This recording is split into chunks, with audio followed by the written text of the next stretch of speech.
Now, next we will talk about the very important two terms, the very next terms, that is speed and velocity. Notes आप लोगों को मैंने जो provide किया है वही है ये, क्योंकि अगर हम लिखा हुआ से पढ़ाएंगे तो शायद आपका समय बच जाए और वीडियो लेक्चर थोड़ा स्मॉल साइज़ का हो। तो ऑब्वियसली डिफिनेशन है, जो भी न्यूमेरिकल्स होगा वो हम समझाएंगे, जो अलग से समझाना होगा वो हम पेज पे समझा देंगे। Speed and velocity, speed and velocity दो अलग अलग टर्म है। ऑब्वियसली जैसे वहाँ आप लोग डिस्टेंस और डिस्प्लेसमेंट पढ़े थे, यहाँ आपको स्पीड और वेलोसिटी है। तो जैसे वहाँ एक स्केलर था, एक वेक्टर था, सेम यहाँ भी है। तो पहले हम लोग स्पीड समझ लेते हैं, स्पीड क्या होता है। तो अगर आपको स्पीड समझना है तो डेफिनेशन तो बहुत आसान है, लेकिन आप पहले समझो स्पीड के मीनिंग को, समझो कि रियल मीनिंग स्पीड का होता क्या है। सपोज करो कि आप पे एक रेस कोर्ट था, एक रेस हो रहा था, 100 मीटर का रेस था, डिस्टेंस फिक्स था, 100 मीटर का रेस था। उसमें एक लड़का बाइक से था और एक लड़का साइकिल से था, और दोनों को सेम समय पे जो इनिशियल पॉइंट था वहाँ से दोनों को मूव कराया गया। पहले 100 मीटर कौन कवर करेगा? तो बोलोगे 100 मीटर पहले बाइक कवर करेगा, मे बी स्पीड ज़्यादा हो। अगर हम तुझसे पूछे कि 100 मीटर जो डिस्टेंस है वो जल्दी कौन कवर करेगा, तो ऑब्वियसली बाइक की स्पीड ज़्यादा होती है तो वो जल्दी करेगा। तो गिवन डिस्टेंस कौन कितना कम टाइम में कवर करता है ये बताता है स्पीड। इसीलिए स्पीड को हम लोग ऐसे डिफाइन करते हैं, स्पीड का मतलब ही होता है कि how fast N object is moving. कोई ऑब्जेक्ट कितना फास्ट मूव कर रहा है, कोई ऑब्जेक्ट कितना फास्ट मूव कर। इस बात को आप ऐसे भी सोच सकते हो कि आपको 1 सेकंड दोनों को, 1 मिनट दोनों को टाइम दे दिया गया, इस बाइक वाले को भी 1 मिनट टाइम दे दिया गया, साइकिल वाले को भी 1 मिनट टाइम दे दिया गया कि तुम लोग एक साथ स्टार्ट करो चलना, बाइक और साइकिल राइड करना एक साथ स्टार्ट करो। 1 मिनट बाद कौन ज़्यादा डिस्टेंस कवर कर लेगा? जो ज़्यादा डिस्टेंस कवर कर लेगा 1 मिनट बाद उसकी स्पीड ज़्यादा होगी। इसी क्वांटिटी को स्पीड कहते हैं। नॉर्मल सा यानी कि स्पीड का मतलब ही होता है, speed means how fast N object is moving. कोई ऑब्जेक्ट कितना फास्ट मूव कर रहा है ये हमको बताता है स्पीड। और अभी आप समझिए कैसे बताता है। तो how fast N object is moving, अब यहाँ से आया समझो कि हम बोलते हैं कि अगर 5 मिनट का मैंने टाइम दिया, 5 मिनट में एक ऑब्जेक्ट जो था, 5 मिनट में एक ऑब्जेक्ट जो था वो कुछ डिस्टेंस कवर किया होगा, say that distance is 1 kilometre. तो 1 मिनट में कितना डिस्टेंस कवर करेगा? 1 मिनट में डिस्टेंस कवर करेगा 1 किलोमीटर बाई 5। इसी बात को आप जनरल वे में अगर देखोगे, जनरल वे में टी टाइम में, टी सेकंड में, क्योंकि ऐसा यूनिट सेकंड होता है, टी सेकंड में डिस्टेंस कवर किया एस मीटर, डिस्टेंस को हम लोग ऐसे लिखेंगे एस मीटर। तो यूनिट सेकंड में दैट इज 1 सेकंड में तो डिस्टेंस कवर करेगा कितना होगा? वो होगा H by T. This is the formula of speed. इस तरीके से हम मैथमेटिकली स्पीड को डिफाइन कर सकते हैं। T is the given time, T time में कोई ऑब्जेक्ट अगर एस डिस्टेंस कवर करता है, एस मीटर डिस्टेंस कवर करता है, यूनिट टाइम में 1 सेकंड में वो कितना डिस्टेंस कवर करेगा, this ratio S by T is what? Speed. This is our speed, इसी को स्पीड बोलते हैं। तो इसलिए हम लोग डिफाइन करते हैं mathematically. It is defined as, that is speed is defined as distance travel by an object in per unit time. Per unit time मतलब यूनिट टाइम में कितना डिस्टेंस कवर करेगा कोई बॉडी, उसको स्पीड बोलते हैं। Thus speed is equal to distance upon time. Distance का standard notation जो होता है वो एस होता है। आप डी से लिखते हो, गलत नहीं है, लेकिन नहीं लिखना ही बेहतर है, क्योंकि जो स्टैंडर्ड नोटेशन होता है वो एस ही होता है। तो आप एस लिख सकते हो, अगर कहीं पे डी लिखा हुआ है तो वो गलत नहीं होगा। वी स्पीड के लिए स्टैंडर्ड नोटेशन है, एस नहीं लिखेंगे। V is equal to S by T, this is the formula of speed. ये स्पीड का फॉर्मूला। अब यहाँ से आप अलग फॉर्मूला भी निकाल सकते हो, S is equal to V T, ये भी सही है। पढ़े हो ना, distance is equal to velocity into time, हम लोग याद किए हुए थे ये फॉर्मूला। अगर हम ये निकाल लिए हैं, स्पीड निकाल दिए हैं, तो स्पीड का कुछ यूनिट भी होगा। हम जानते हैं कि speed is equal to unit of speed, basically SI की बात हो रही है, SI unit of speed. S by T distance upon time, distance का यूनिट होता है मीटर, टाइम का होता है सेकंड, तो metre upon second that is metre per second. Metre per second, दोनों को मीटर पर सेकंड ही पढ़ते हैं, आप लोग को अब तक पता चल गया होगा। ये मीटर, ये जो मैंने हैश, ये जो मैंने आपको टैग मीटर, ये ऑब्लिक दिया है, मीटर ऑब्लिक एस, इसको ये पढ़ते हैं मीटर पर सेकंड। और एम एस पे पावर, एम एस पे पावर -1, इसका ये मतलब क्या होता है? Metre per second. Lead as metre per second, दोनों ही सही हैं। ओके, तो ये तो ऐसा एनर्जी स्पीड का होता है, मीटर पर सेकंड होता है। इसके अलावा हम सी जी एस यूनिट की अगर बात करें तो सी जी एस यूनिट जो होता है, C G S unit of speed, speed का वो सी जी एस यूनिट होता है, वो क्या होता है? वो होता है आपको सेंटीमीटर पर सेकंड, सेंटीमीटर पर सेकंड, सीधा सीधी। बड़े यूनिट की बात करें तो किलोमीटर पर सेकंड, जो most of the time use होता है। और अब इसलिए मालूम पड़ रहा है कि स्पीड जो है वो डिस्टेंस अपॉन टाइम है। डिस्टेंस एक स्केलर है, टाइम भी स्केलर है, scalar divided by scalar must be a scalar. So speed is a scalar quantity, speed is a scalar quantity. एक चीज जो आपको याद, ये सारी बातें स्पीड से हैं, स्पीड से रिलेटेड ये सारी बातें हैं जो आपको याद रखनी है। अब एक काफ़ी इंपॉर्टेंट बात है कि अगर बिगर यूनिट किलोमीटर पर सेकंड पर आवर होता है और smaller unit metre per second होता है, तो हम इन दोनों के बीच में कन्वर्जन कैसे करेंगे? काफ़ी आसान है। आप कन्वर्जन के लिए याद रखेंगे, आपको कन्वर्ट करना हो, हम ऐसे लिख देते हैं conversion between metre per second and kilometre per our. चूँकि हमको जो भी बात करनी होती है वो एसआई में करनी होती है, इसलिए हम एसआई में ही बात करेंगे, और कहीं पे मीटर पर किलोमीटर पर आवर में करना है तो किलोमीटर पर आवर में करेंगे। इसमें पहला हम बात कर लेते हैं ए में, कि आपको किलोमीटर पर आवर में गिवन है, मीटर पर सेकंड में करना है। केएम पर आवर में गिवन है, करना किस में है? मीटर पर सेकंड में। काफ़ी आसान है, आप डायरेक्ट भी याद रख सकते हो या फिर जो आपका जनरल तरीका होता है, नॉर्मल तरीका, उससे ही पढ़ सकते हो। तो अगर आपको चेंज करना है तो हम एग्जाम्पल आपको लेके दिखाते हैं, या फिर डायरेक्ट आप याद रखो कि अगर आपको किलोमीटर में को मीटर पर सेकंड में करना है, आपको किलोमीटर में गिवन है और किलोमीटर पर आवर में गिवन है स्पीड, मीटर पर सेकंड में करना है, तो what you have to do, you have to multiply the given value by, आप मल्टीप्लाई कर लो, किलोमीटर पर आवर में गिवन है, मीटर पर सेकंड में करना है, आप सीधा सीधी क्या करोगे, मल्टीप्लाई कर लोगे उसको 5/18 से, वो बदल जाएगा मीटर पर सेकंड में 5/18 से। And reverse is also possible. अगर आपको मीटर पर सेकंड से किलोमीटर पर आवर में करना है तो आप क्या करोगे, you should have to multiply it by 18/5। Just keep this things in your mind. Kilometre per hour में गिवन है, मीटर पर सेकंड में करना है, multiply it by 5/18, metre per second में हो जाएगा, सॉरी। और अगर मीटर पर सेकंड में किलोमीटर पर आवर में करना है, किलोमीटर पर आवर लिखेंगे यहाँ पर, तो ये इसको हम 18/5 से मल्टीप्लाई कर देंगे। इसके पीछे का डेरिवेशन भी है जो बहुत आसान है, आप चाहें तो खुद से कर सकते हैं। This is all about speed, this is not exactly all about speed, but this is only a definition and some important things about speed that you should keep in your mind always. Do remember all the things. अब एक छोटा सा सवाल यहाँ arise होता है, वो सवाल ये है कि स्पीड तो हम लोग पढ़ लिए हैं कि डिस्टेंस अपॉन टाइम, ठीक है। मतलब अगर एक पार्टिकल है और वो पार्टिकल 20 मीटर डिस्टेंस कवर करता है, 20 मीटर डिस्टेंस कवर करता है, 2 सेकंड टाइम लगाता है, तो 20/2 that is 10 metre per second speed हो गया। क्या हम हमारे रोज़मर्रा की ज़िंदगी में स्पीड के बारे में जब बात करते हैं तो कौन सी स्पीड के बारे में बात करते हैं? अब अगर सोचोगे तो total distance divided by total time, distance upon time, distance हो गया, टाइम हो गया, तो ये डिस्टेंस से टाइम को अगर डिवाइड करें तो डिस्टेंस से टाइम को डिवाइड करें तो स्पीड मिल जाएगा। अगर हमको यहाँ से सपोज करो कि आप पत्थर मस्जिद में हो और आपको गाने मैदान जाना है, तो क्या पत्थर मस्जिद से गाने मैदान जाने के लिए, अगर आप पत्थर मस्जिद से गाने मैदान जाना चाहते हो, तो आपकी गाड़ी का जो मीटर होता है, जो स्पीड बताता है, ये आपको याद रखना है, गाड़ी के अंदर 2 मीटर लगे होते हैं, एक स्पीडोमीटर होता है और एक ओडोमीटर होता है। Speedometer tells us the speed of the body, but कौन सा स्पीड अभी आप नहीं जानते हो। And odometer tells us the distance covered by the body. तो किसी बॉडी का स्पीड हम डायरेक्टली डिस्टेंस अपॉन टाइम से नहीं बता सकते, क्योंकि जब एक गाड़ी चलता है तो उसकी अलग अलग समय में स्पीड अलग अलग होती है। सपोज करो हम यहाँ से निकले, पहले महिंद्रो जाएंगे 5 मिनट में महिंद्रो पहुँच जाएंगे, डिस्टेंस ही S1 हो गया, फिर महिंद्रो में ब्रेक लेंगे, फिर वहाँ से 10 मिनट बाद NIT पहुँचेंगे, वगैरह वगैरह, इस तरीके से हम गांधी मैदान पहुँचेंगे। तो अलग अलग देखोगे आप यहाँ अलग अलग डिस्टेंस कवर किया हुआ है अलग अलग टाइम में। तो एक अगर किसी बॉडी का स्पीड बताना है तो स्पीड, सिर्फ स्पीड से हम उसके सारे के सारे जो भी वो स्पीड कवर कर रहा है अलग अलग टाइम में अलग अलग डिस्टेंस कवर कर रहा है, उसको हम नहीं बता सकते हैं। उसके लिए हमको कुछ अलग स्पीड के ही अंदर कुछ अलग क्वांटिटी की ज़रूरत पड़ेगी, जिससे हम स्पीड को और बेहतर तरीके से डिफाइन कर सकें। And that two quantity is average speed and instantaneous speed, जो काफ़ी इंपॉर्टेंट है। तो before we discuss about average speed और instantaneous speed, first of all we will talk about type of speed. जो 2 टाइप होता है, आप सुने होंगे कि स्पीड 2 तरह के होते हैं, एक यूनिफॉर्म स्पीड होते हैं जिसको आप कांस्टेंट स्पीड ये बोलते हैं, और एक होते हैं नॉन यूनिफॉर्म स्पीड और वेरिएबल स्पीड। तो let us first discuss the definition of constant speed and variable speed, जो एग्जाम में पूछा जाता है। व्हाट इज यूनिफॉर्म स्पीड और कांस्टेंट स्पीड? कहीं कहीं बुक में इसका मोशन भी लिखा हुआ है, इसलिए लिखा गया है यहाँ पर। If a body covers equal distance in equal interval of time, अगर कोई बॉडी इक्वल डिस्टेंस कवर करे इक्वल इंटरवल ऑफ टाइम में, तब उसकी बॉडी को बोलते हैं यूनिफॉर्म स्पीड। मतलब क्या है समझ लेते हैं।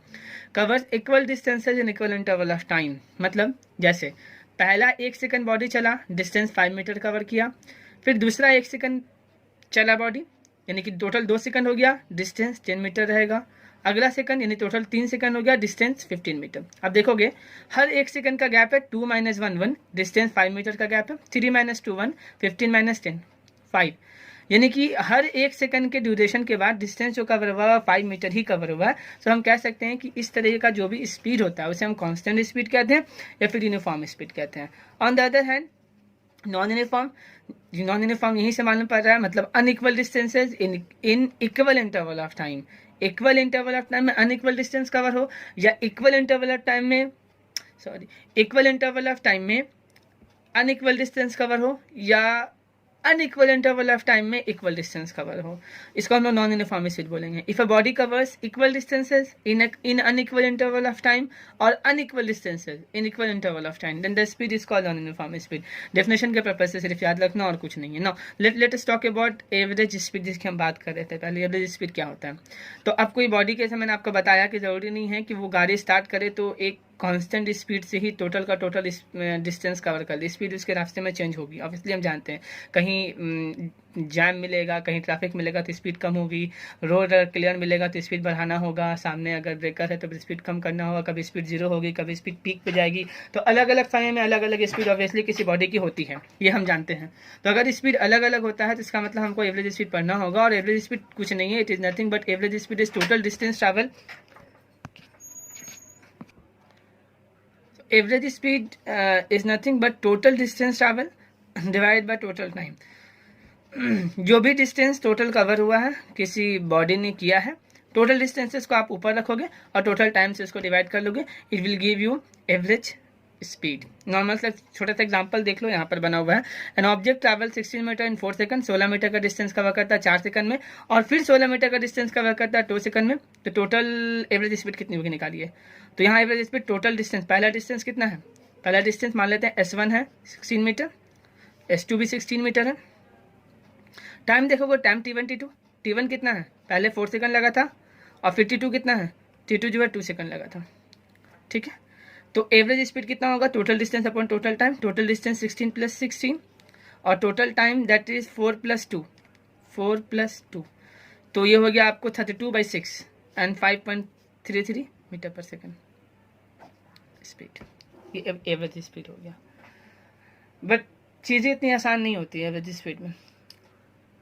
अब कौन कौन सा केसेस बन सकता है, हम लोग केसेस की बात करते हैं, लेकिन इतना याद रखना है कि एवरेज स्पीड जब भी निकालना होता है total distances covered by the body और particle divided by total time. अब चीज़ें इतनी आसान नहीं होंगी, थोड़ा डिफिकल्ट होंगी चीज़ें, उसके बारे में बात करते हैं। सपोज करो कि एक बॉडी है या एक पार्टिकल है, और वो पार्टिकल जो है, if the speed of the particle की स्पीड गिवन, मतलब ऐसा तो हो सकता है ना कि सिनेरियो बन सकता है।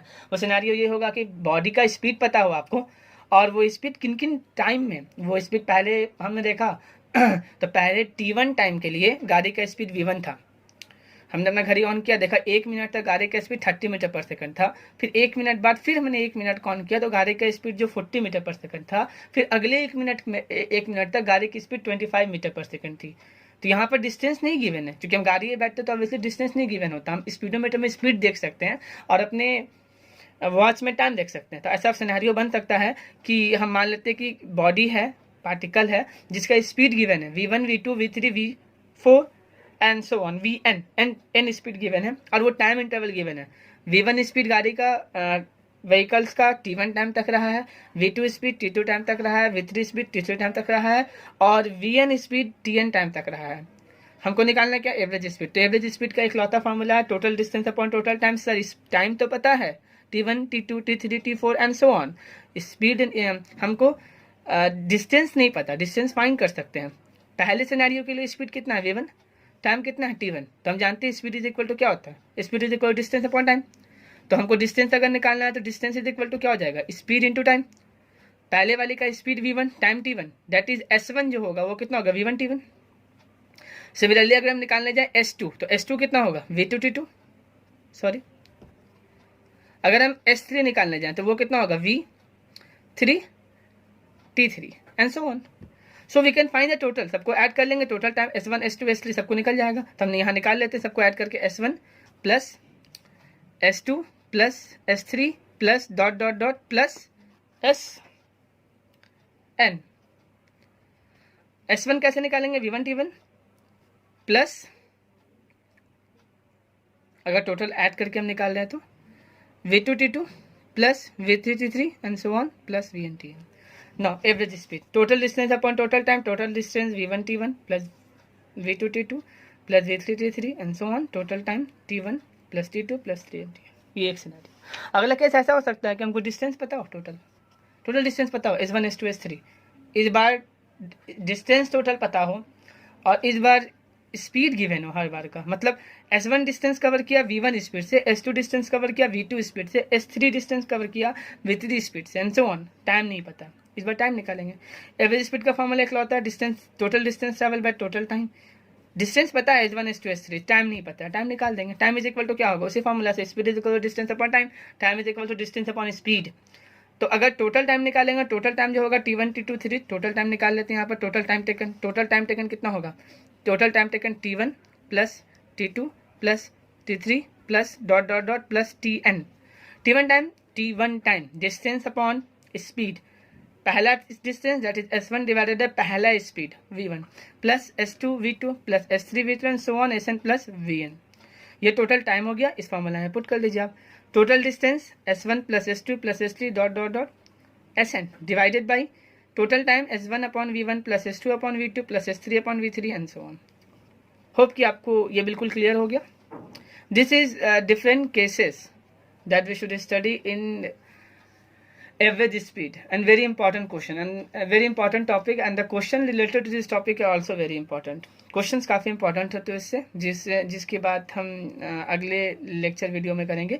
अभी हम लोग इसका एक टॉपिक और इसके बारे में स्टडी कर लेंगे जो है instantaneous speed.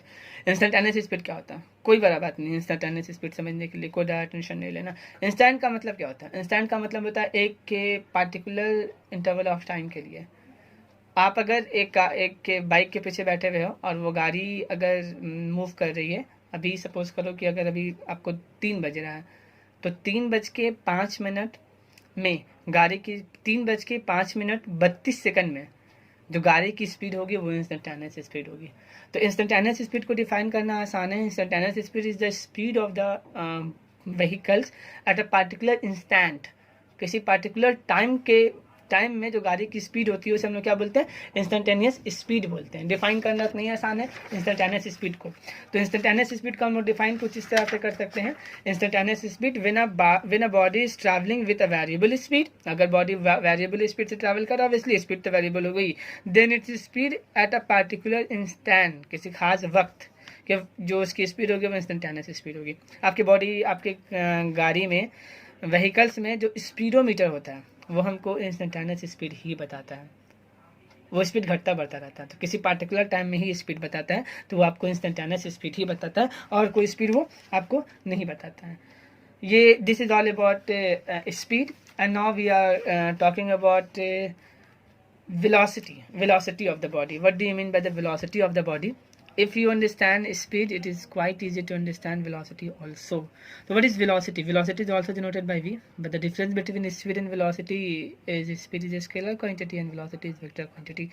So what is velocity? Velocity is defined as the displacement traveled by the body per unit time.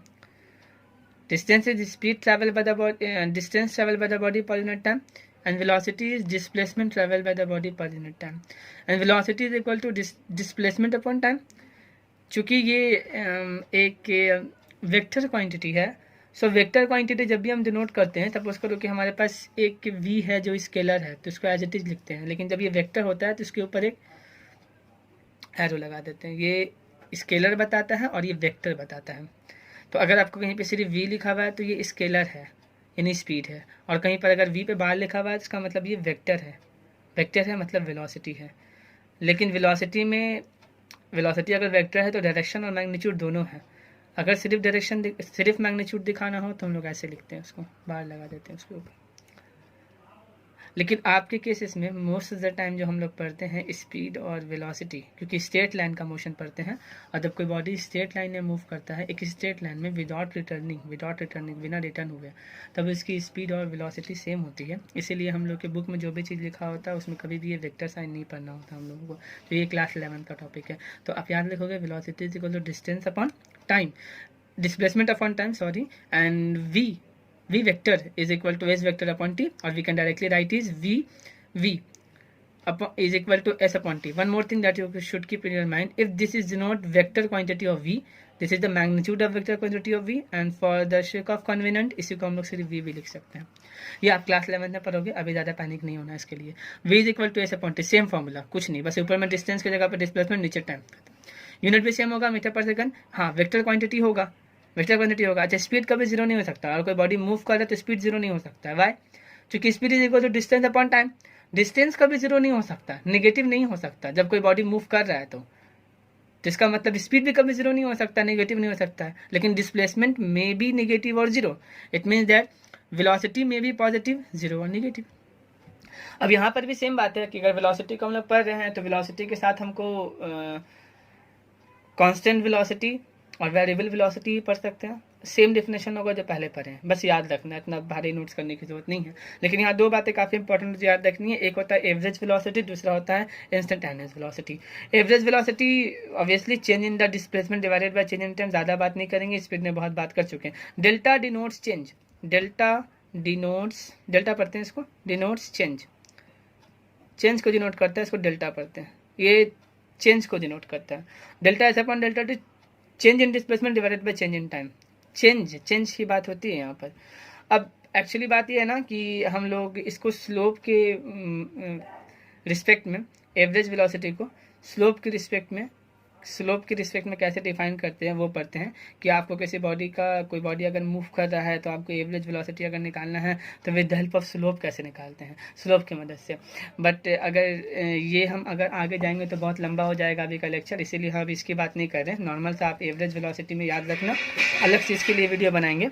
Average velocity याद रखेंगे, change in displacement divided by change in time, बस नॉर्मल सा. और एक चीज़ जो काफ़ी इंपॉर्टेंट है, that is you should keep in your mind कि if an object is moving with uniform acceleration आगे पढ़ेंगे. अगर कोई बॉडी यूनिफॉर्म एक्सेलरेशन से मूव कर रहा है, मतलब उसका एक्सेलरेशन यूनिफॉर्म है, आगे पढ़ेंगे, बस अभी याद रख लो. अगर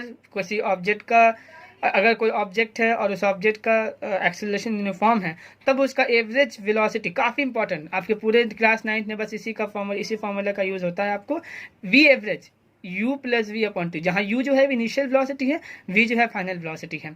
हम लोग बात करेंगे कि यूनिफॉर्म एक्सेलरेशन का मतलब क्या होता है. उससे पहले आप ये समझ लो कि यूनिफॉर्म एक्सेलरेशन का मतलब अभी सिर्फ ये समझो कि एक बॉडी जो मूव कर रहा है उसके अंदर बस दो ही वेलोसिटी होगी, एक इनिशियल एक फाइनल. बीच में उसकी वेलोसिटी चेंज नहीं होगी.